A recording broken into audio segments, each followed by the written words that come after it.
नेहमीचेच कांदे पोहे बनवण्यापेक्षा एकदा त्याच पोह्यापासून कोणताही चिवडा मसाला न वापरता मस्त कुरकुरीत खमंग चटकदार भाजलेल्या पोह्यांचा चिवडा करूयात. तर इथं मी अर्धा किलो पोहे घेतलेत. हे पोहे चाळून आणि निवडून घेतलेले आहेत.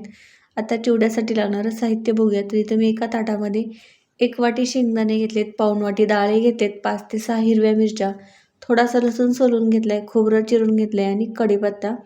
आता गॅसवरती कढई ठेवली, ती गरम झाली की त्याच्यामध्येच हे अर्धा किलो पोहे काढून घ्यायचे. हे पोहे 5 ते 6 मिनटं तरी मध्यम गॅसवरती छान कुरकुरीत होईपर्यंत भाजून घ्यायचे. तसं तर पोह्यांचे 3 ते 4 प्रकार आहेत. पातळ पोहे, दगडी पोहे, नायलॉन पोहे आणि हे मध्यम कांद्या पोह्याचे पोहे. 5 ते 6 मिनटानंतर आपले पोहेसुद्धा मस्त भाजलेले आहेत. त्याच्यामध्येच अर्धी पळी तेल टाकायचं आणि तेल टाकल्यानंतर 2 चमचे घेऊन हे तेल सगळीकडून एकसारखं पोह्याला लागेल असं छान मिसळून घ्यायचं. म्हणजे एकसारखे सगळीकडून असे हे पोहे कुरकुरीत होतात. तेल टाकल्यानंतर सुद्धा 2 ते 3 मिनटं तरी मध्यम गॅसवरती हे पोहे छान खरपूस रंगावरती भाजून घ्यायचे.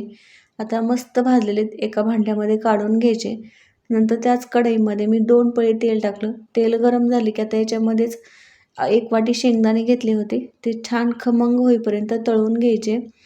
जर शेंगदाणे तेलकट नको असतील किंवा तळलेले नको असतील तर तुम्ही हे शेंगदाणेसुद्धा बारीक गॅसवरती भाजून त्याची साल काढून थोड्याशा तेलावरती परतूनही घेऊ शकता.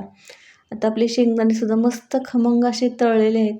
ते काढून घ्यायचे आणि आपण भाजून घेतलेले पोहे होते त्याच्यावरती हे शेंगदाणे काढून घ्यायचे. नंतर आता डाळे घेतले होते पाऊण वाटी, ते डाळेसुद्धा मस्त तळून घ्यायचे. जर डाळेसुद्धा तळलेले नको असतील ते सुद्धा भाजून घ्यायचे. डाळी तळायला खूप वेळ लागत नाही, पटकन हे डाळे तळले जातात. आता ते सुद्धा भाजलेल्या पोह्यावरतीच काढून घ्यायचे. नंतर खोबरं तळून घ्यायचं डाळे झाले की. इथं तुम्हाला आवडतील ते पदार्थ किंवा साहित्य वापरू शकता. आता खोबरं तळून घेऊयात. खोबरं पटकन तळलं जातं. हे खोबरं गुलाबीसर रंगावरती मस्त खरपूस असं तळून घ्यायचं. तर इथली प्रत्येक गोष्ट पोह्यावरची मी मस्त खमंग आणि कुरकुरीत होईपर्यंत तळून घेतलेली आहे. खोबरं तळून झाले की ते काढून घ्यायचं. नंतर आता याच्यावरतीच कढीपत्तासुद्धा मस्त कुरकुरीत होईपर्यंत तळून घ्यायचा. कढीपत्ता तळून झाला की ते सुद्धा काढून घ्यायचा. नंतर हिरवी मिरची घेतली होती, त्याला मी असं उभं कट करून घेतलं होतं. आता ही मिरची एकदम कुरकुरीत होईपर्यंत तळून घ्यायची. मिरची व्यवस्थित तळली नाही तर थोडीशी जरी कच्ची राहिली तर थोड्या दिवसानंतर आपला पोह्यांचा चिवडा थोडासा चिवट होतो. तर मिरचीसुद्धा आपली मस्त कुरकुरीत होईपर्यंत मी तळून घेतलेली आहे.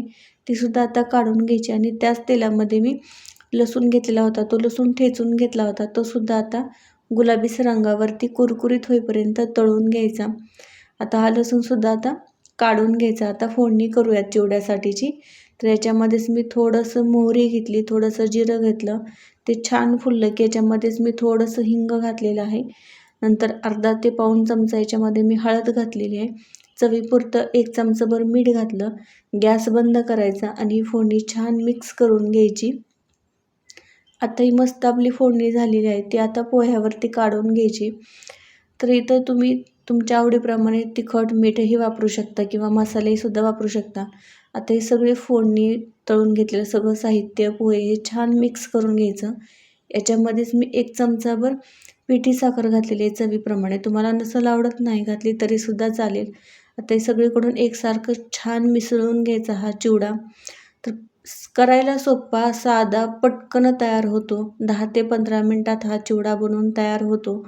याच्यामध्ये तुम्ही काजू, बदाम, मनुकेही तळून वापरू शकता. आवडीप्रमाणे मसाले, साहित्य वापरून हा मस्त 10 ते 15 मिनटात खमंग कुरकुरीत चिवडा बनवून तयार होतो. शक्यतो पातळ पोहे किंवा भाजक्या पोह्यांचाच हा चिवडा बनवला जातो.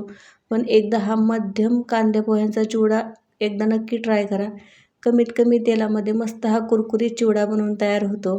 तर व्हिडिओला एक लाईक करा आणि चॅनल एकदा नक्की सबस्क्राईब करा.